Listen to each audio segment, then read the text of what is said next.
Gold trusted gold buyers మీరు తాకట్టు పెట్టిన బంగారాన్ని విడిపించి ఈ రోజు ఉన్న మార్కెట్ ధరకు కొనబడను. నమస్తే, వెల్కమ్ టు ఐ డ్రీమ్. నేను మీ విజిత. ప్రస్తుతం మనతో పాటు ఉన్నారు ఇస్కాన్ టెంపుల్ నుంచి ప్రణవానంద ప్రభుజీ. వారి ప్రవచనాల రూపంలో, వారి మాటల రూపంలో మనకు ఎన్నెన్నో మంచి విషయాలు ప్రతిసారి తెలియజేస్తూనే ఉంటారు. మనకున్న సందేహాలన్నింటినీ నివృత్తి చేస్తూనే ఉంటారు. అయితే నిజంగా భగవంతుడికి మనందరం కూడా భక్తులమే. నిజమైన భక్తుడు అంటే ఎవరు, ఎలాంటి లక్షణాలు కలిగి ఉంటారు, మనం ఆధ్యాత్మిక మార్గంలో నడవాలంటే అసలు మన ప్రయాణం ఏ విధంగా మొదలవ్వాలి, ఇలాంటి విషయాల గురించి ఈరోజు మాట్లాడబోతున్నాం. ఇప్పుడు ప్రభుజీతో మాట్లాడి మరిన్ని విషయాలని నివృత్తి చేసుకుందాం. నమస్కారం ప్రభుజీ. నమస్కారం అండి. హరే కృష్ణ ప్రభుజీ. హరే కృష్ణ ప్రభుజీ. నిజంగా భక్తుడు అంటే ఎవరు ప్రభుజీ? భగవంతుడి పట్ల పరిపూర్ణమైన నమ్మకం ఉన్నవాడు భక్తుడు.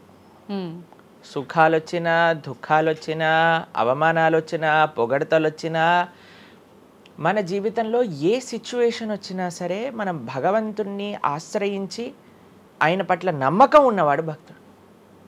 చాలాసార్లు ఏమవుతుందంటే అండి, మనకి మంచి జరుగుతున్నప్పటి వరకు వెరీ గుడ్, మనం చాలా భగవద్భక్తులం అని అంటే, కానీ ఏదన్నా చెడు జరిగిపోయింది ఏమనుకోండి, నాకెందుకు ఇలా జరిగింది, నేను ఇంత మంచివాడిని, ఆయన ఎందుకు అలా చేయలేదు, కాబట్టి ఈయన నాకొద్దు అని అంటారు చాలా మంది. మీరు ఆశ్చర్యపోతారు. అసలు నాకు నా భక్తి జీవితంలో చాలా ఇన్స్పిరేషన్గా అనిపించింది. నేను ఇప్పుడు మనకి తెలుసు పాలస్తీన్ ఇంకా ఇజ్రాయెల్లో వార్ జరుగుతుంది, గాజా అనే ప్రదేశంలో. అయితే ఒక ఆవిడ, అసలు చాలా వీడియోస్ చూశాను ఒకదాని తర్వాత ఒకటి, అక్కడ ఉండే వాళ్ళు మొత్తం ఫ్యామిలీ నష్టం అయిపోయినా, పిల్లలు చనిపోయినా, ఏం చేసినా సరే వాళ్ళు ఇలా అంటున్నారనమాట, ఏ అల్లా నువ్వు మాకు ఇది చేసావు కానీ మేము మాత్రం నీకు స్తోత్రం చేస్తాం. వాళ్ళ లాంగ్వేజ్లో వాళ్ళు చెప్తున్నారనమాట, నువ్వు ఏం చేసినా సరే మా మంచికే చేస్తావని నాకు తెలుసు, కాబట్టి ఇంకా ఇంకా మేము మిమ్మల్ని పొగుడుతూనే ఉంటాము. ఆ సిచ్యువేషన్లో కూడా అసలు ఆ నమ్మకం ఎలా ఉంది అని నాకు చాలా ఇన్స్పిరేషన్గా అనిపించింది. అరే ఎంత ట్రూ డివోషన్ వాళ్ళకి ఉన్నది, ఒక నమ్మకం వాళ్ళ దేవుడి పట్ల వాళ్ళకు ఉన్నది.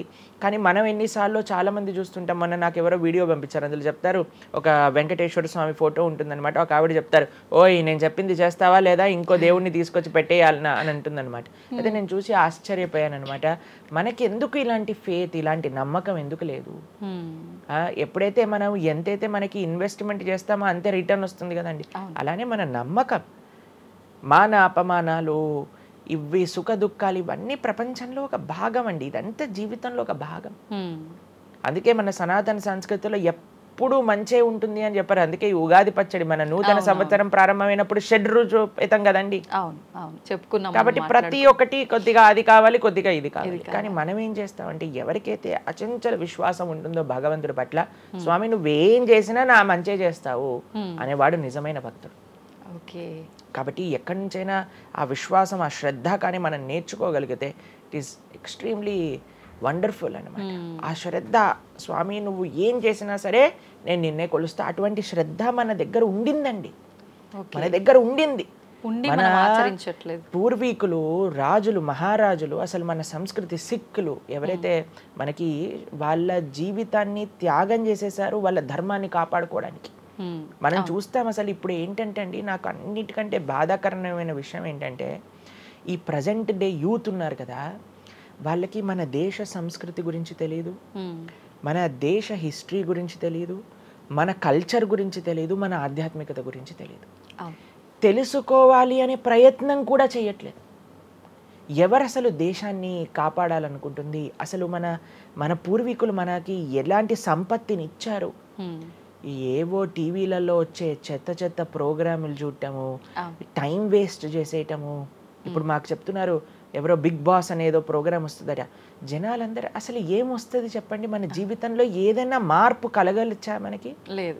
ఎవడో ఒకటి చోట వాడు డబ్బులు సంపాదించుకుంటూ వాడు చేసే చెత్త పనులన్నీ మనం చూస్తూ ఉంటే, మనం వింటూ ఉంటే, దాని తర్వాత చూస్తే పర్వాలేదు, ఆ వ్యక్తుల పట్ల అపరిమితమైన ప్రేమను పెంచుకొని, ఒకళ్ళు నాకు ఈ మధ్య ఎక్స్ప్లెయిన్ చేస్తున్నారనమాట, ఒక్కొక్కళ్ళకి ఆర్మీ అని తయారైపోయి వేరే వాళ్ళని దూషించటం, వేరే వాళ్ళని తిట్టడం. ఈ సమాజం ఇలా ఉంటే నీకు ఒక బిగ్ బాస్ అనే ఒక టైం వేస్టర్ని కావాలి, అది అయిపోగానే ఐపీఎల్ అనే ఒక టైం వేస్టర్, దాని తర్వాత నెట్ఫ్లిక్స్, అమెజాన్ ప్రైమ్, ఇవన్నీ ఎప్పుడు ఉన్నాయి. మనకి నిజంగా మేము కొన్నిసార్లు యూత్ని కలిసినప్పుడు అడుగుతామండి, అరే మన దేశ రాజకీయాల గురించి తెలుసా అని అంటే, తెలుసండి. ఎవరి దగ్గర నుంచి తెలుసుకున్నావు అని అంటే ఒక యూట్యూబర్ పేరు చెప్తారు. ఆ యూట్యూబర్ ఏమో ఎక్కడో వేరే దేశంలో కూర్చొని మన సంస్కృతిని మన రాజకీయాల్ని ఎలా ఒక వేరే దిశగా నడిపించాలో నడిపిస్తుంటారు. వాడివన్నీ వింటూ వీళ్ళు ప్రభావితం అయిపోతారు అనమాట. కానీ ఏంటి అసలు మన సంస్కృతి అంటే ఏంటి, మన ధర్మం అంటే ఏంటి, అసలు కొద్దిసం భగవంతుడు చాలా దూరం అనుకోండి, కనీసంలో కనీసం మన భారతీయత అంటే ఏంటో కూడా తెలియదండి అసలు ఇలాంటి పిల్లలకి. ఈ మధ్యలో పిల్లల్ని మర్చిపోకండి. పేరెంట్స్ ఎంతమంది దృష్టి చూపిస్తున్నారు చెప్పండి? చాలా తక్కువ మంది ప్రభుజీ. ఎప్పుడు చూడు ఏ సినిమాకి వెళ్దామా, ఏ సీరియల్ చూద్దామా, ఏ రియాలిటీ షో చూద్దామా, ఏ మూవీ సిరీస్ వెబ్ సిరీస్ కొత్తగా రిలీజ్ అయిందా, ఏ ఇన్స్టాగ్రామ్లో వీడియోస్ చూద్దామా, ఇలానే ఉండిపోతే మన దేశం ఎటు వెళ్తుంది, మన రాజ్యం ఎటు వెళ్తుంది, మన సంస్కృతి ఎటు వెళ్తుంది ఒకసారి చెప్పండి. కాబట్టి భక్తి అనేది ఒక ప్రస్తుత సమాజంలో అర్థం చేసుకోవటము అనేది ఎప్పుడైతే ప్రతి ఒక్కళ్ళు తమ దగ్గర ఉండే సమయాన్ని వెచ్చిస్తారో, ఎప్పుడైతే నేను తెలుసుకోవాలి అనే ఒక ఇచ్చ మనసులో ఉంటుందో అప్పుడు మాత్రమే తెలియపడే ఒక అద్భుతమైన జ్ఞానం అండి అది. తత్విద్ధి ప్రణిపాతేన పరిప్రశ్నేన సేవయా అని కృష్ణుడు భగవద్గీతలో చెప్పారు. ఆధ్యాత్మిక జ్ఞానం అంటే ఎలానో అలా తెలుసుకోలేమండి.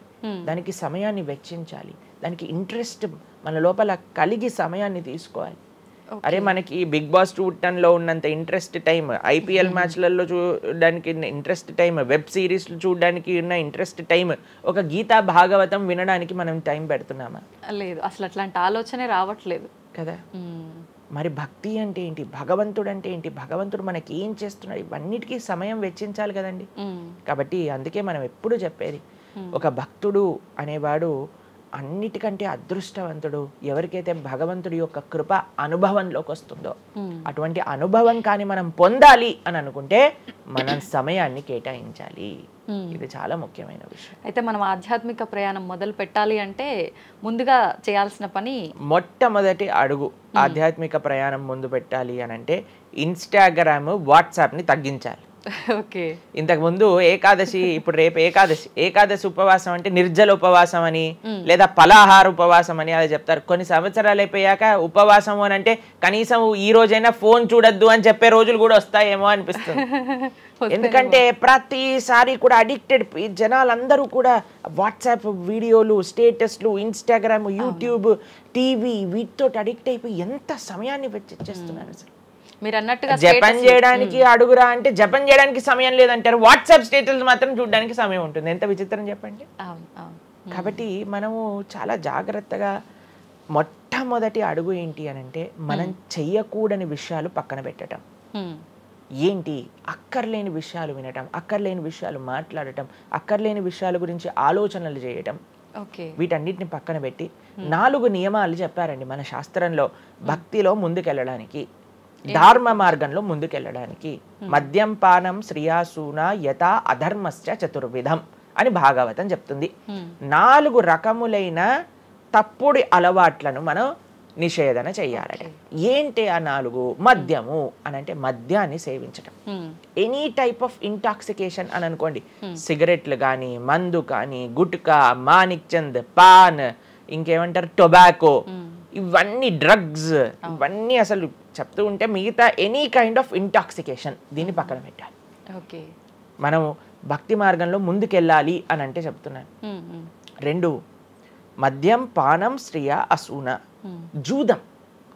జూదము ఇంతకుముందు జూదం ఆడుతూ ఉండేవారు, మనకు తెలుసు పాచికల ఆట అని అనేవారు. మహాభారతంలో యుధిష్ఠిర మహారాజు గారు ఆడినప్పుడు ఏమైంది వాళ్ళ జీవితంలో మనందరికీ తెలుసు. ఎన్ని కష్టాలు పడాల్సి వచ్చింది, ఆస్తంతా వెళ్ళిపోవాల్సి వచ్చింది, అరణ్యానికి పాలవ్వాల్సి వచ్చింది. చాలా మంది అడుగుతారు ఎందుకు మహాభారతం యుధిష్ఠిర ఆడాడు.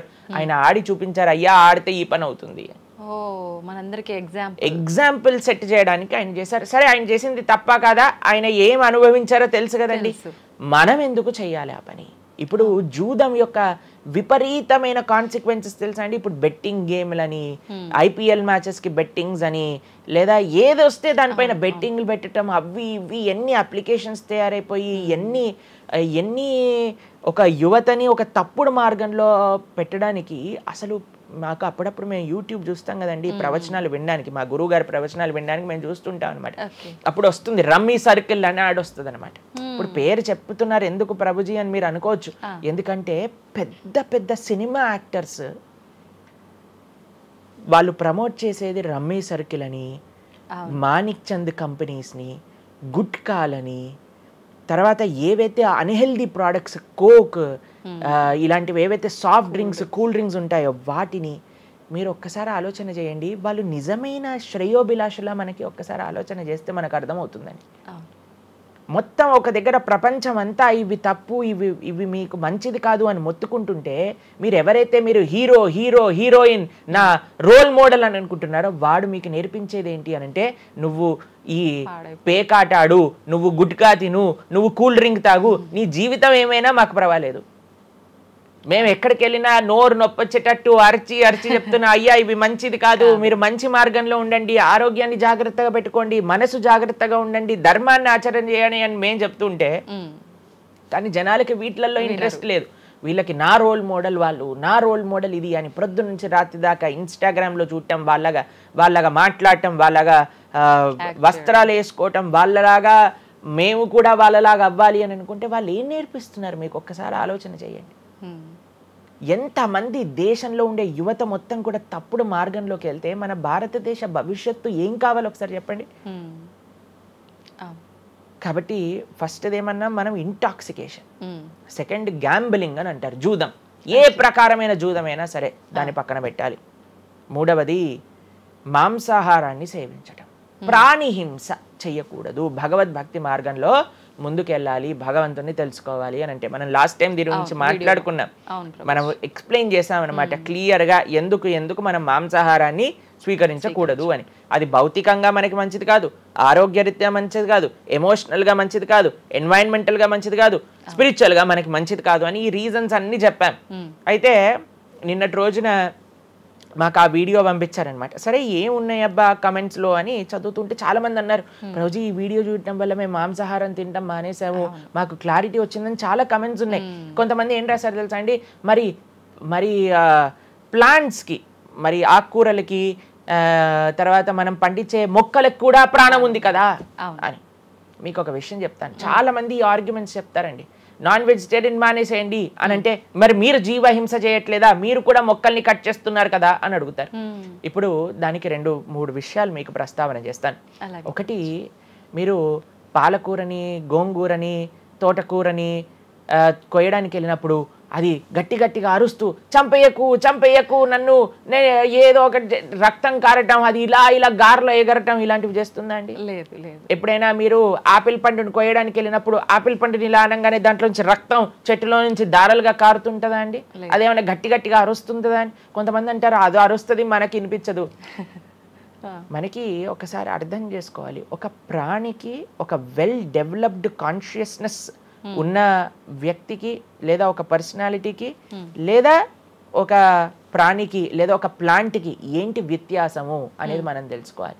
దాంతోపాటు ఇంకొక విషయం చెప్తాను, మరి ప్లాంట్స్ని తినచ్చు, యానిమల్స్ని తినకూడదు అని ఏంటి ప్రమాణము అనంటే, భగవంతుడు మనకి ఈ విషయాన్ని ప్రస్తావన చేశారు, స్వామి మనకి ఈ విషయాన్ని ఉపదేశం చేశారు. అయ్యా, నువ్వు కేవలం శాకాహారాన్ని మాత్రమే తినవచ్చును, సాత్విక ఆహారాన్ని మాత్రమే తినవచ్చును. ఎక్కడ చెప్పాడు భగవంతుడు?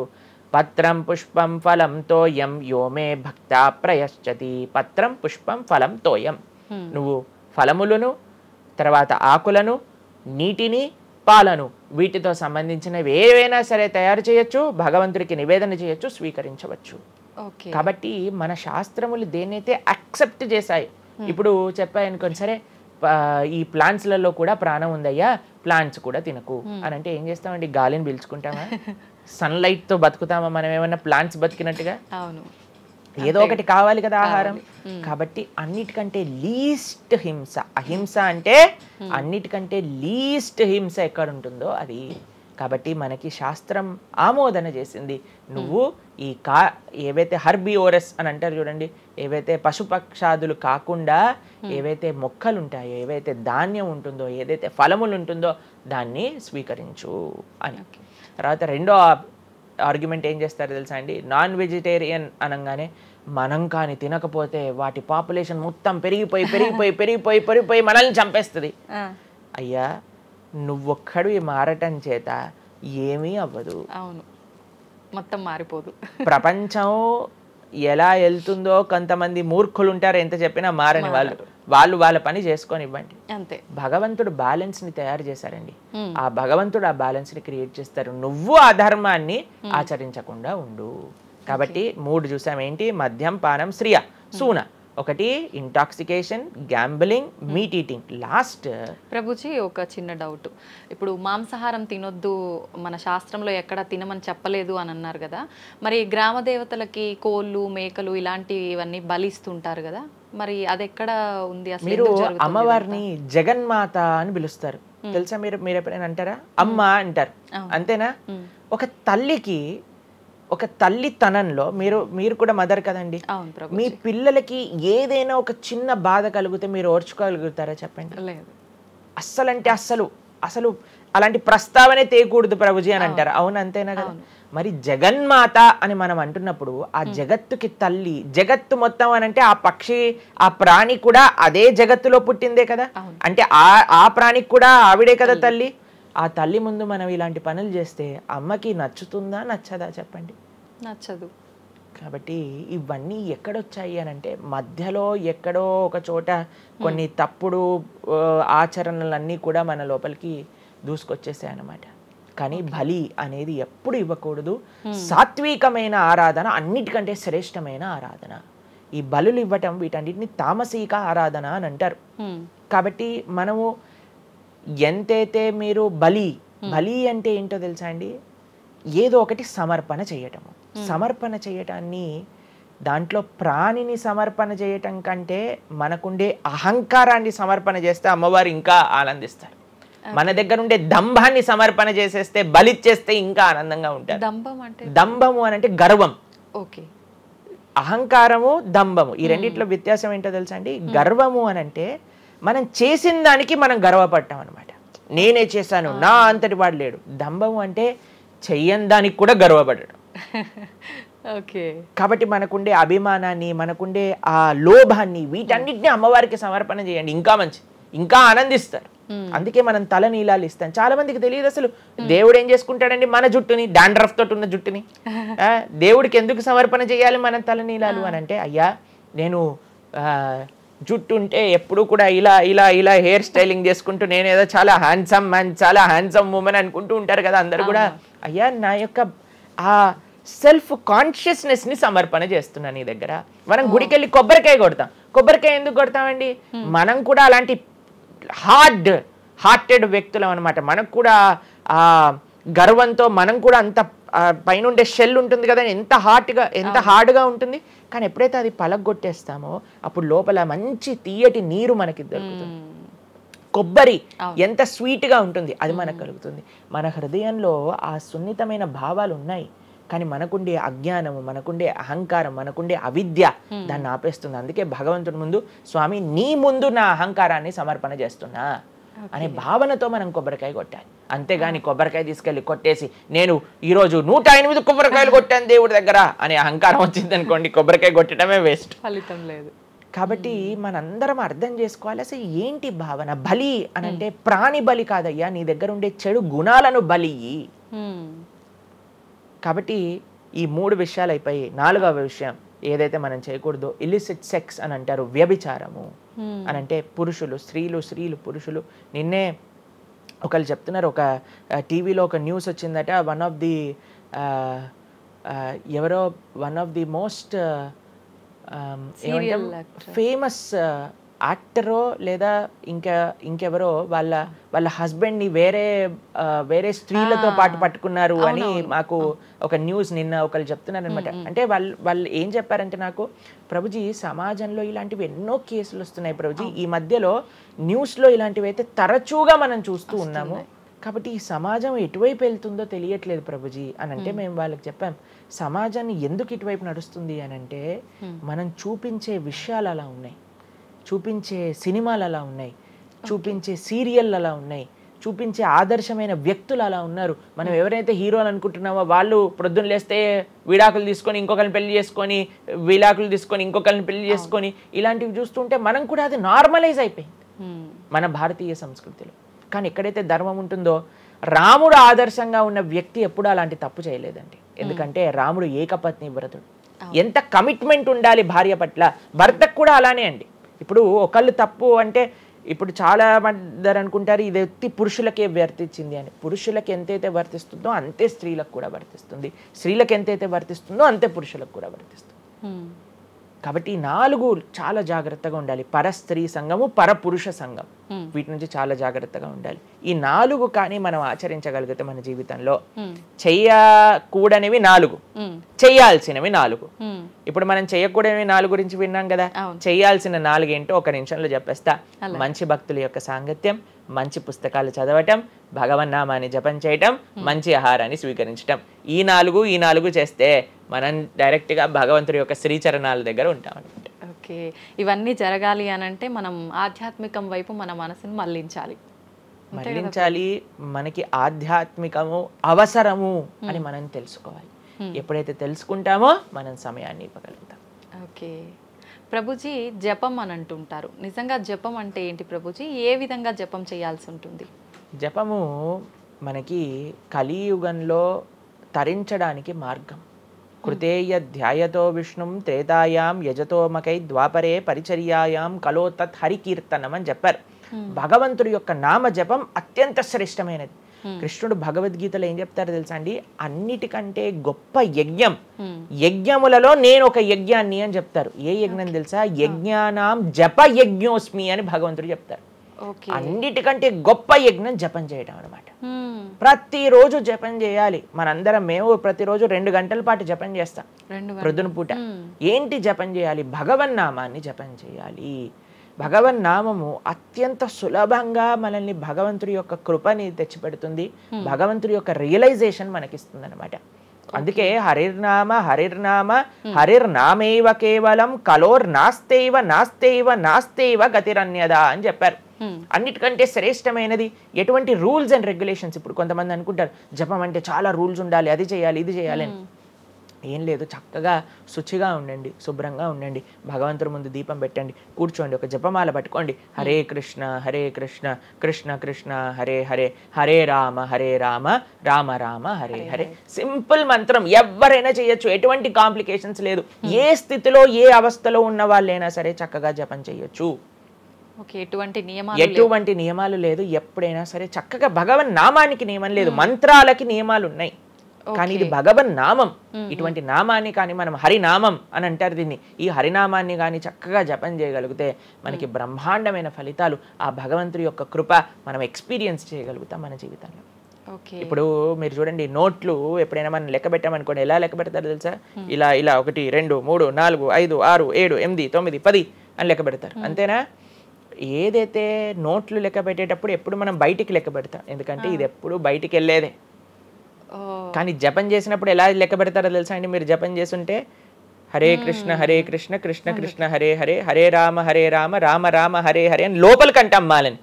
నోటిని బయటికి అంటాం, జపాన్ని లోపలికి అంటాం లెక్క పెట్టేటప్పుడు. ఎందుకంటే ఇది ఎప్పుడు మనతో పాటు వచ్చేది ధనం, ఇది వెళ్ళిపోయే ధనం.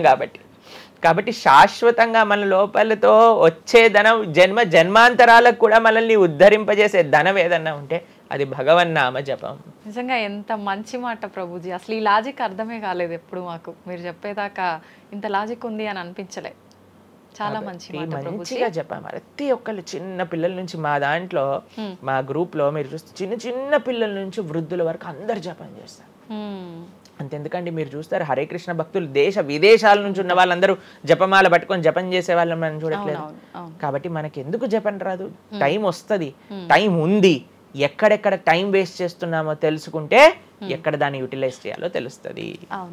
సమయంతో పని ఉందా ప్రభుజీ? ఏ సమయంలో అయినా చేసుకోవచ్చు, కానీ ప్రొద్దున పూట చేస్తే అత్యంత శ్రేష్టమైన. ప్రొద్దున పూట మనం త్వరగా లేసి, త్వరగా స్నానం చేసి, త్వరగా జపం చేసుకోగలిగితే ఆ రోజంతా బ్రహ్మాండంగా ఉంటుంది. ధ్యానం కూడా చేస్తుంటారు చాలా మంది. జపానికి ధ్యానానికి వ్యత్యాసం ఏంటి? మనము భగవన్నామ మంత్రాన్ని, నామాన్ని జపం చేస్తూ భగవంతుడి గురించి ధ్యానం చేయాలి. ఓకే. ఇప్పుడు జస్ట్ ధ్యానం, చాలా మంది మాకు కంప్లైంట్ చేస్తుంది, ఇప్పుడు ధ్యానం చేస్తే మనసు నిలకడగా ఉండట్లేదు, మనసు ఎక్కడికి వెళ్ళిపోతుంది, అక్కర్లేని ఆలోచనలు వస్తున్నాయి. ఇప్పుడు చూడండి, పిల్లవాడు అటు ఇటు ఇటు అటు కదులుతున్నాడు అనుకోండి, ఇంట్లో ఏయ్ అనగానే అయిపోతారు. అలా మన మనసు కూడా అటు ఇటు ఇటు అటు కదులుతూ ఉంటుంది. కానీ ఎప్పుడైతే మనం మంత్రంతో ధ్యానం చేస్తామో అప్పుడు మనసు ఇలా వెళ్ళిపోయింది అనుకోండి పక్కకి, హరే కృష్ణ అనగానే ఆ మనసు వచ్చేస్తుంది, వామ్మో వీడు కాన్షియస్గా ఉండండి నేను అటు ఇటు వెళ్తుంటే. కాబట్టి మనసు కూడా మనం ఆ నామం పట్ల మనం ధ్యానం చేయొచ్చు. ఎప్పుడైతే మనం నామాన్ని మంచిగా జపం చేస్తామో ఆ నామంలోంచే భగవంతుడి యొక్క రూపం, గుణం, లీల అవన్నీ కూడా ప్రకాశితం అవుతాయి. కానీ ఫస్ట్ మనం ధ్యానం నామం పైన పెట్టాలి. మన ఉచ్చారణ కరెక్ట్గా ఉందా, మనం చక్కగా ఆ నామాన్ని వింటున్నామా, దీనిపైన ధ్యాస ఉండాలన్నమాట. నిజంగా చాలా మంది ధ్యానం చేసేటప్పుడు ఆ ఏకాగ్రత అనేది రావట్లేదు, ఎన్నిసార్లు ప్రయత్నించినా అంటుంటారు కదా ప్రభుజీ, ఏం చేయాలంటారు ఆ ఏకాగ్రత రావాలంటే? ప్రాక్టీస్ చేయాలి. అభ్యాసేనతు కౌంతేయ, అభ్యాసం చేయాలి.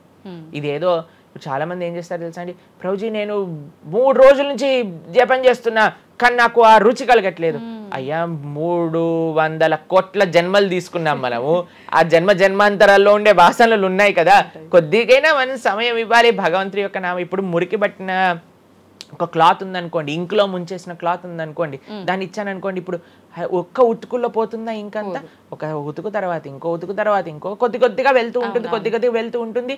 కొన్నిసార్లు మనకి ఫస్ట్ 3-4 వాషెస్లో తెలియదు అసలు పోయిందా లేదా, పోతుంది కానీ మనకు అంత ఎవిడెంట్గా కనిపించదు. కానీ 10, 15, 20, 30 సార్లు అయ్యాక తెలుస్తుంది. 100 సార్లు అయ్యాక మళ్ళీ మనకి తెల్లగా ఆ క్లాత్ బయటికి వచ్చేస్తుంది. అలానే మనం కూడా ప్రయత్నం చేస్తూ ఉండాలి. ఇన్ని జన్మలు మనం మాయకి ఇచ్చేసి ఒక జన్మలో 3 రోజులు మనం భగవన్నామాన్ని జపం చేసి ఇప్పుడు నాకేం కలగలేదు అని అంటే ఎలా చెప్పండి? ఆ నిష్ఠ, సిన్సియారిటీ ఇవ్వాలి టైం మనకి. ఎలాగైతే మీరు టైం దీనికి ఇచ్చారో అలానే టైం భగవంతుడు కూడా ఇవ్వాలి. తప్పకుండా ఆ ప్రాసెస్లో తప్పలేదు. మన సిన్సియారిటీ ఎంత సిన్సియర్గా మనం చేస్తే అంత తొందరగా మనకు కృప అనేది లభిస్తుంది. ఓకే ప్రభుజీ, పునర్జన్మలు అని అంటుంటారు, పునర్జన్మలు ఉంటాయా? ఇందాక మీరు చెప్పినట్టు ఎన్నో జన్మల వాసనలు మనకి ఈ జన్మలో కూడా అవి ఉంటాయి అని చెప్పన్నారు కదా, ఆ వాసనలకు సంబంధించిన ఆ లైఫ్ని మళ్ళీ ఈ జన్మలో మనం అనుభవిస్తామా? తప్పకుండా. మీరు అంతెందుకండి, మీరే ఎన్నోసార్లు మీ జీవితంలో కొంతమందిని కలిసి ఉంటారు, వాళ్ళు చెప్తారు ఇది ఈ జన్మలోంచి కాదు, పక్కా వీడి పోయిన జన్మలోదే ఈ లక్షణం. ఎందుకంటే చాలా మంది అంటారు మా ఇంట్లో ఎవరండి ఇలా ఉండరండి కానీ వీడికొక్కటే ఈ గుణం వచ్చింది అని అంటూ ఉంటే హరే కృష్ణ మంత్రాన్ని పాడుతున్నాడు ఆయన. వాళ్ళ పేరెంట్స్ని అడిగా, అయ్యా ఎలా నచ్చింది? ప్రభుజీ మేమేం తెలియదు ప్రభుజీ, చిన్నప్పటి నుంచి హార్మోనియం దగ్గరికి వెళ్ళి టిక్ టిక్ టిక్ టిక్ అనేవాడు, వాడే పాడుతున్నాడు, వాడికి మొత్తం హార్మోనియం ఎవ్వరు నేర్పించలేదు, వాడే పాడుతున్నాడు అని. అలా ఎన్నో. మీరు డాక్టర్ ఐన్ స్టీవెన్సన్, మీరందరూ ఇంటర్నెట్ ఉంది కదా, మీ అందరికి ఫోన్లు ఉన్నాయి కదా, డాక్టర్ ఐన్ స్టీవెన్సన్ అని నొక్కండి. 2500 కంటే ఎక్కువ కేసుల పైన ఆయన రీసెర్చ్ చేశారు. రీఇన్కార్నేషన్, పునర్జన్మ కలిగిన కేసెస్లో అనమాట. కాబట్టి మీరు జస్ట్ రీఇన్కార్నేషన్ కేసెస్ అని మీరు యూట్యూబ్లో టైప్ చేస్తే ఎన్నో వస్తాయి మీకు. కాబట్టి పునర్జన్మ ఉన్నది. పునర్జన్మ సిద్ధాంతాన్ని ప్రస్తావన చేసి వాటిని నమ్మకం ఉన్న వాళ్ళే సనాతన ధర్మానికి సంబంధించిన వాళ్ళు అనమాట. కాబట్టి ఏది కూడా మనకి స్పాంటేనియస్గా రాదు, అంతా కూడా కర్మ. What ever we do that comes around అనమాట. కాబట్టి ఈ పునర్జన్మ సిద్ధాంతం అనేది తప్పకుండా ఉన్నది. పునర్జన్మ ఉంటుంది, జన్మాంతరాల వాసనలు అనేవి ఉంటాయి. ఎప్పుడైతే మనం ఆధ్యాత్మిక సాధన, ఎప్పుడైతే మనం భగవద్భక్తి చేస్తామో ఆ వాసనలన్నీ కూడా తొలగిపోతాయి. మనం చక్కగా మంచి ధార్మికమైన వ్యక్తిలా మనం మళ్ళీ మారచ్చు అనమాట. ప్రభుజీ, పునర్జన్మ ఉంటుంది అని అనుకున్నాం మనం. అయితే పునర్జన్మ అంటే అంతకుముందు జన్మకు సంబంధించిన పాపం పుణ్యం ప్రతి ఒక్క దాని ప్రభావం ఈ జన్మలో ఉంటుందంటారా ప్రభుజీ? తప్పకుండా. చాలా మంది అంటారు ప్రభుజీ వాళ్ళు ఇంత పిచ్చి వాళ్ళు కానీ ఇంత ఆనందం ఎందుకు వస్తుంది అని అంటే, వాళ్ళు గత జన్మలో చేసిన పుణ్యం ఇప్పుడు వాళ్ళకి వస్తుంది, ఈ జన్మలో చేసే పాపం మళ్ళీ వస్తుంది. ఎవరు కూడా ఎస్కేప్ అవ్వలేరండి. ఇప్పుడు మీరు అనుకుంటున్నారు మనం బాధపడుతున్నాం, గత జన్మలో చేసిన పాపాన్ని ఇప్పుడు మనం అనుభవిస్తున్నాం, ఇప్పుడు మేము మంచి వాళ్ళం ప్రభుజీ, మీకు కూడా వస్తుంది ఆ ఛాన్స్. కాబట్టి ఈ కర్మ సిస్టమ్ ఏదైతే భగవంతుడు ఇది చేశారో దాని నుంచి ఎవ్వరు ఎస్కేప్ కాలేరు. ఆయన సిస్టమ్ చాలా పక్కా. ఇక్కడ ఉండే మనం అప్పుడప్పుడు ట్రాఫిక్ సిగ్నల్ని దాటేసి ట్రాఫిక్ పోలీస్ నుంచి ఎస్కేప్ అవ్వచ్చు, కానీ భగవంతుడి యొక్క రేడార్ నుంచి ఎస్కేప్ అవ్వలేదన్నమాట. ఎందుకంటే ఆయన హృదయంలో ఉండే కదా అన్ని నోట్ డౌన్ చేసుకునేది. కాబట్టి తప్పకుండా గత జన్మ పుణ్యము గత జన్మ పాప ఫలితాలు ఈ జన్మలో అనుభవించాల్సిందే. చాలా మంది మమ్మల్ని అడుగుతారు, ప్రభుజీ నరకానికి తీసుకెళ్తారు కదా. ఆ నరకానికి తీసుకెళ్తారు, మరి నరకంలోనే అంత అయిపోగొడితే మళ్ళీ ఈ జన్మలో ఇవ్వటం ఎందుకు?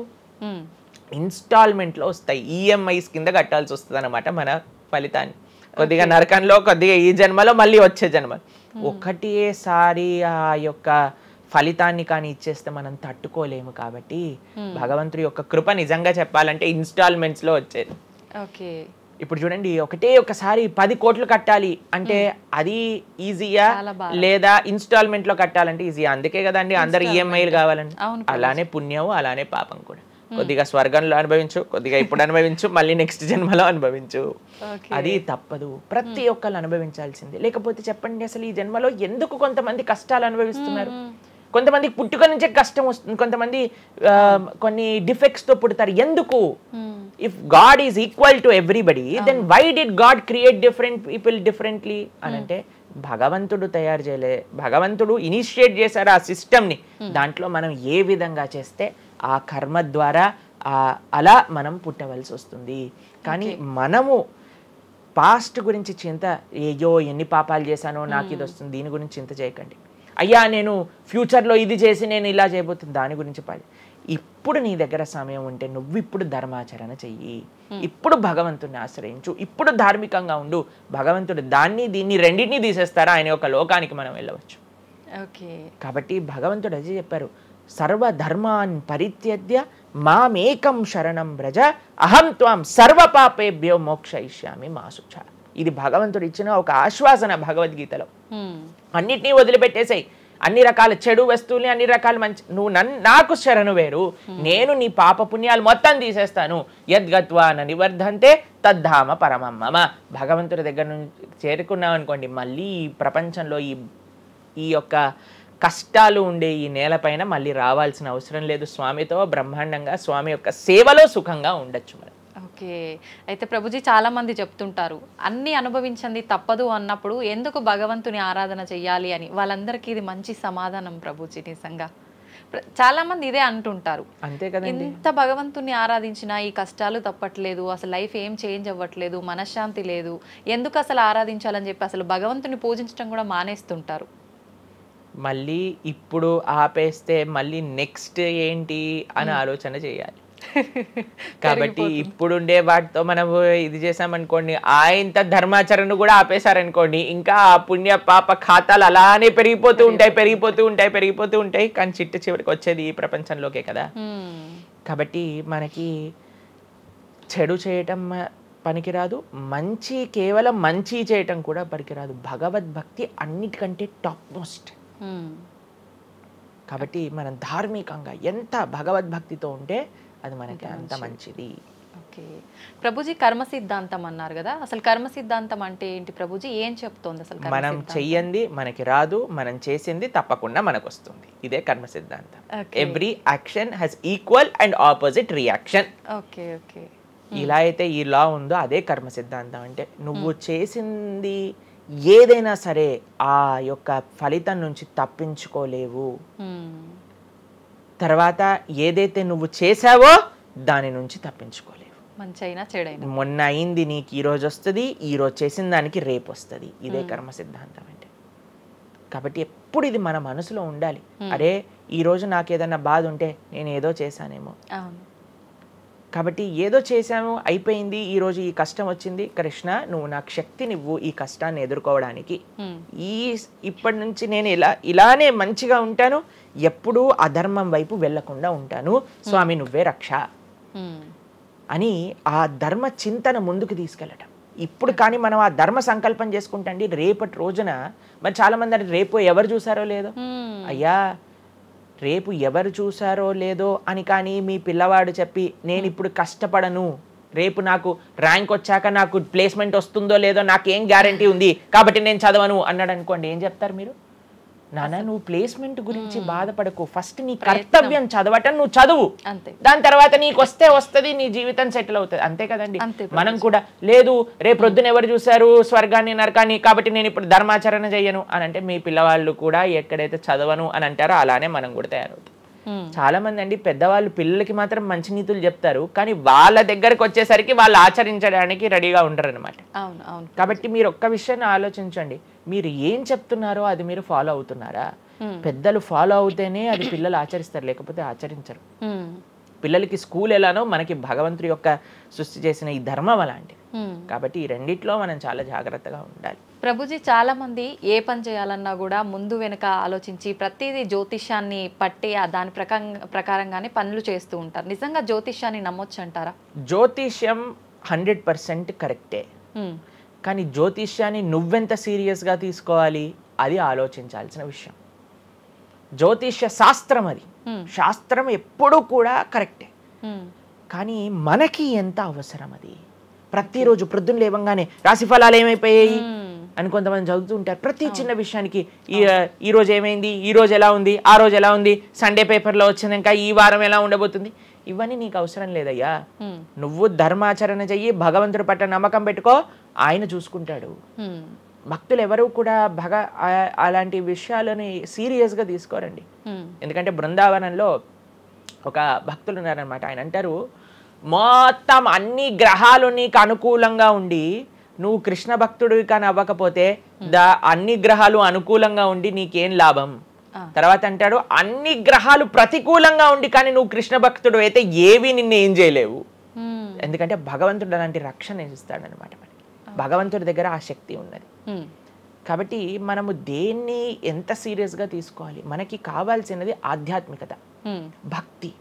భగవంతుడి గురించి విన్నామా, భాగవత రామాయణాదులు శ్రవణం చేశామా, స్వామికి ఆరాధన చేసుకున్నామా, ఆలయానికి వెళ్ళామా, గోసేవ చేశామా, ధార్మికంగా ఉన్నామా, ఎవరికి ఏం చెడు చేయలేదా, మంచి అందరి గురించి కూడా మంచి ఆలోచిస్తున్నామా, ఒకళ్ళతో మంచిగా మాట్లాడుతున్నామా, ఎవరికి చెడు చేయట్లేదా, ఇంతవరకు నీ ఆలోచన ఉంటే సరిపోతుందండి.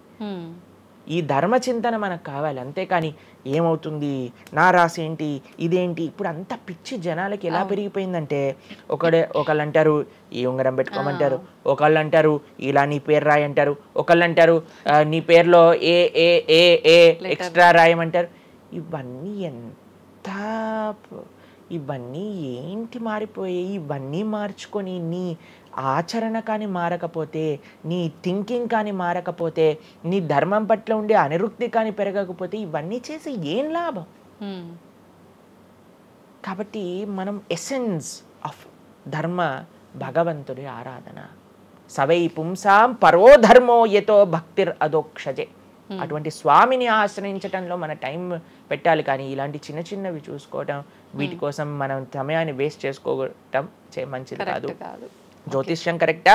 100% కరెక్ట్. నీకెంత కావాలి అది నువ్వు ఆలోచన చేసుకో. పెళ్లి చేసుకోవాలి, గృహ ప్రవేశం చేసుకోవాలి, ఏదైనా పెద్ద పెద్ద ఉంటే అప్పుడు మీరు చూడాలి ముహూర్తం, వివాహం చేసుకోవటం కానీ లేదా ఏమంటాం మన గృహ ప్రవేశాది పెద్ద పెద్ద కార్యములకి చూసుకొస్తే ప్రతిరోజు, ప్రతి క్షణం, ప్రతి వారం, ప్రతి నెల. చాలా మందికి పొద్దున్నే చూడండి అసలు రోజు గడవదు. ఇలాంటి పిచ్చి పనులు ఆపాలి. ఫస్ట్ ప్రొద్దున పూట లేచి భగవంతుడి దగ్గరికి వెళ్ళి భగవంతుడికి నమస్కారం చేసి జపం చేసుకొని ధ్యానం చేసుకొని ఆలయానికి వెళ్ళి దర్శనం చేసుకొని భగవత్ చింతనలో ఉండండి. రోజులో ఏ కష్టం వస్తుందో దాన్ని ఎలా ఎదుర్కోగల ఆ శక్తిని వస్తుంది. అంతేగాని ఏమున్నాయి రాశి ఫలాలు చదవటం వల్ల ఏం అవ్వదండి. కాబట్టి సొల్యూషన్ పైన కాన్సన్ట్రేట్ చేయండి, ప్రాబ్లం కోసం విశ్లేషణ చేయకూడదు. ఓకే ప్రభుజీ, చాలామంది ఇంట్లో నెగిటివ్ ఎనర్జీస్ ఉన్నాయి, దయ్యాలు తిరుగుతున్నాయి, లేదంటే ఎవరైనా ఒక పర్సన్కి దయ్యం పట్టింది అని చెప్పి చాలామంది ఎవరు ఇట్లా పంతుళ్ళు అట్లాంటి వాళ్ళ దగ్గరికి, మాంత్రికుల దగ్గరికి తీసుకెళ్ళడము, వాళ్ళు వదిలిస్తారని చెప్పటము, ఆ దయ్యం వీళ్ళని చాలా పీడిస్తుంది అని చెప్పడం, ఇలాంటివి చాలా వింటుంటాము సహజంగా. ఇదంతా నిజమే అంటారా ప్రభుజీ? అసలు దయ్యాలు అనేవి ఉన్నాయంటారా? ఆత్మలు, దయ్యాలు ఇవన్నీ ఉన్నాయండి, అది లేవు అని చెప్పలేము, ఉన్నాయి తప్పకుండా. ఎలా అయితే మీరు నెగిటివ్ ఎనర్జీ అంటారు కదా, నెగిటివ్ ఎనర్జీ ఎక్కడికి వస్తుందో తెలుసా అండి? నెగిటివ్ పీపుల్ దగ్గరికి వస్తుంది. ఎవరైతే ఎమోషనల్గా, ఎవరైతే స్పిరిచువల్గా, ఎవరైతే ఫిజికల్గా వర్నలబుల్గా ఉంటారో వాళ్ళ దగ్గరికి వస్తుంది. ఎవరైతే ఇంట్లో భగవద్ ఆరాధన ఉండదో, పూజ రూమ్లో ఏమీ లేకుండా చాలామంది ఇప్పుడు మాకు చాలా విచిత్రం అనిపిస్తుంది కొన్నిసార్లు. మాకు ఈ ఇంటర్నెట్లో వీడియో చూసినప్పుడు వీళ్ళు చర్చ్లో ఉండే వాళ్ళందరూ దయ్యాలను వదిలిస్తూ ఉంటారనమాట. మాకు చాలా ఆశ్చర్యం ఏంటంటే వీళ్ళకి ఎందుకు దయ్యాలు పడుతున్నాయి అని. కాబట్టి ఎందుకు దయ్యాలు ఎవరైనా పర్సనాలిటీస్లోకి వెళ్తాయో తెలుసండి, ఎవరైతే క్లీన్లీనెస్ మెయింటైన్ చేయరో, ఓకే, ఎవరైతే సమయానికి స్నానం చేయటం కానీ, సమయానికి శుచిగా శుభ్రంగా ఇల్లు శుభ్రంగా ఉంచుకోవటం కానీ, దేవాలయంలో భగవంతుడి యొక్క మూర్తులకి చక్కగా ఆరాధన చేసి ధూపం దీపం నైవేద్యం తోరణం ఉత్సవాలు పండగలు యజ్ఞాది యాగాదులు ఇవన్నీ ఉన్న చోట ఎప్పటికీ నెగిటివ్ ఎనర్జీ అనేది ప్రవేశించలేదు. ఓకే. కానీ ఎక్కడైతే జనాలు డిమ్గా డల్గా ఎటువంటి వైబ్రెన్స్ లేకుండా ఎప్పుడు ఎమోషనల్ వర్నలబుల్గా బాధల్లో ఉంటూ ఆధ్యాత్మికంగా లేకుండా ఇల్లంతా గందరగోళంగా చెత్త చెదారంతో ఎప్పుడైనా సరే ఫ్రెష్ ఫుడ్ కాకుండా స్టేల్ ఫుడ్, బయట సోర్స్ తెలియని ఫుడ్ వాటిని తినటం వల్ల అలాంటి మెంటాలిటీస్, అలాంటి నెగిటివ్ ఎనర్జీ ఈజీగా ఇటువంటి నెగిటివ్ ఎన్వైరన్మెంట్లోకి వచ్చేస్తుంది అనమాట. ఓకే. కానీ ఎప్పుడైతే మనం వైబ్రెంట్గా భగవన్నామ చక్కగా బొట్టు పెట్టుకొని చక్కగా మంచిగా సాంప్రదాయంగా రెడీ అయ్యి చీర సాంప్రదాయం మన సాంప్రదాయం మన చీర అండి. భారతీయత మగవాళ్ళైతే ధోతి కుర్తా ఇంతకుముందు ఉండేది, శిఖ ఎంత చక్కగా బొట్టు పెట్టుకొని చక్కగా అలంకరణ చేసుకొని ఇంట్లోకి వెళ్ళంగానే అసలు ఆ ధూపం యొక్క సువాసన వచ్చి చక్కగా పసుపచ్చతో మన గడప నుంచి స్టార్ట్ చేస్తే పైన తోరణం కింద ముగ్గులు, అసలు ఒక సనాతన సాంప్రదాయం. ఒక హిందువు యొక్క ఇంటికి వెళ్తే ఏ దయ్యం అలాంటి ఇంట్లోకి వెళ్ళగలుగుతుంది చెప్పండి? మన సినిమాలలో మీరు చూసి ఉంటారు, దయ్యాలు ఎక్కడుంటాయి? పాతబడ్డ బంగ్లాలలో, ఎక్కడో క్లోజ్ చేసిన గెస్ట్ హౌస్లలో ఉంటాయి, అంతేనా? నిజం ప్రభుజీ. ఏదైనా దేవాలయంలో దయ్యం ఉండటం మీరు చూసారా ఎక్కడైనా? ఎందుకు ఉండదు? ఎందుకంటే అక్కడ భగవద్ ఆరాధన జరుగుతుంది కాబట్టి. ఏ ఇంట్లో అయితే నిరంతర భగవద్ ఆరాధన ఉంటుందో, ఏ ఇల్లు అయితే వైబ్రెన్స్ గా ఇంటి బయట ముగ్గు నుంచి ప్రారంభమై ఇంటి లోపల దేవాలయంలో దీపము నిరంతరము కూడా ఉంటుందో, భగవద్ ఆరాధన జరుగుతుందో, భగవన్నామ జపం జరుగుతుందో, శాస్త్రాన్ని పారాయణ చేస్తున్న విష్ణు సహస్రనామం హరే కృష్ణ మహామంత్ర కీర్తన యజ్ఞము యాగము ఉత్సవాలు చేస్తూ అటువంటి ఇంట్లో అటువంటి వ్యక్తులకి ఎప్పుడూ రాలేదండి. ఎవరైతే తన నుదిటిన తిలకాన్ని అలంకరణ చేసుకొని చక్కగా సాంప్రదాయంగా ఉంటారో, శుచి శుభ్రత పాటిస్తారో, చక్కగా ఆలయానికి వెళ్ళి గోసేవ చెప్పండి, అలాంటి వాళ్ళకి ఎప్పుడైనా ఇలాంటి నెగిటివ్ ఎనర్జీ అటాక్ అవుతుందా అంటే అస్సలు కాదు.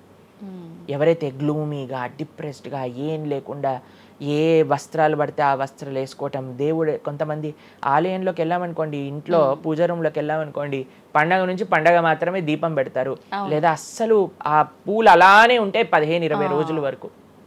అవును ప్రభు. అలాంటి ఇంట్లలో నెగిటివ్ ఎనర్జీ రాకపోతే ఇంకేమొస్తుంది చెప్పండి? కాబట్టి నెగిటివ్ ఎనర్జీ ఉందా? ఈ దయ్యాలు ఆత్మలు ఉన్నాయా? ఉన్నాయి. ఎవరి దగ్గరికి వెళ్తాయి? అటువంటి మెంటాలిటీ ఉన్న వాళ్ళ దగ్గరికి మాత్రమే వెళ్తాయి. ఓకే. మనం కానీ ఎప్పుడైతే మనకి రక్షణ, అందుకే మనం తులసి మాల వేసుకుంటాం. తులసి మాల ఇప్పుడు చూడండి, మేము నరసింహ కవచాన్ని ధరించామన్నమాట. ఇవన్నీ నరసింహ ఆరాధన, నరసింహ కవచాన్ని ఎప్పుడైతే మనం చేస్తామో, ఎప్పుడైతే మనం భగవన్నామ స్మరణ చేస్తామో తులసి మాల ధరించాలి. తులసి మాల చాలా మంది ఇప్పుడు ధరిస్తున్నారు కానీ నియమాలను పాటించట్లేదు. ఏంటి నియమాలు? తులసి మాల వేయాలి అని అంటే మనము భగవత్ ప్రసాదాన్ని మాత్రమే నైవేదన చేసి తీసుకోవాలి, మాంసాహారాన్ని తినకూడదు, ఎల్లిపాయలు ముట్టుకోకూడదు. ఇవన్నీ కూడా నెగిటివ్ థింగ్స్ అన్నమాట, తామసిక రాజసికమైన విషయాలు. కాబట్టి ఇవి చక్కగా ఇవన్నీ మానేసామనుకోండి. తులసిమాల ధరించడం అంటే ఏంటి అంటే చూపిస్తున్నాం అనమాట, మన దగ్గర ఎటువంటి తామసిక రాజసిక ప్రవృత్తులు లేవు, మేము సిద్ధ సాత్విక ప్రవృత్తిలో ఉన్నాం. దయ్యం అక్కడ నుంచి వచ్చింది కూడా యూటర్న్ తీసుకొని వెళ్ళిపోతుంది అన్నమాట ఇవి చూడంగానే. కాబట్టి అది చాలా ముఖ్యం. ఎప్పుడైతే మన ఆచరణ బాగుంటుందో, ఎప్పుడైతే మనం ధార్మికంగా ఉంటామో, ఎప్పుడైతే భగవద్భక్తులై ఉంటామో, ఏ నెగిటివ్ ఎనర్జీ మనల్ని ఏం చేయలేదు. ఓకే, మొత్తానికి ఉన్నాయి దయ్యాలు, ఉన్నాయి, జాగ్రత్త. మనం మంచిగా భక్తి పరంగా ఉండండి, ధార్మికంగా ఉండండి, చక్కగా ధర్మాచరణ చేయండి, మీకేం భయం లేదు. కానీ ఎక్కడైతే ఇవన్నీ జరగవో అక్కడ ఉంటాయి. అందుకే ఆధ్యాత్మిక మార్గంలో నడవాలి అందరం కూడా. కృతజ్ఞతలు ప్రభుజీ, నిజంగా చాలా మంచి మంచి విషయాలు తెలుసుకుంటున్నాం మీ ద్వారా. ఇంకా ఇంకా తెలుసుకోవాలని కోరుకుంటున్నాం. ధన్యవాదాలు ప్రభుజీ. హరే కృష్ణ. హరే కృష్ణ.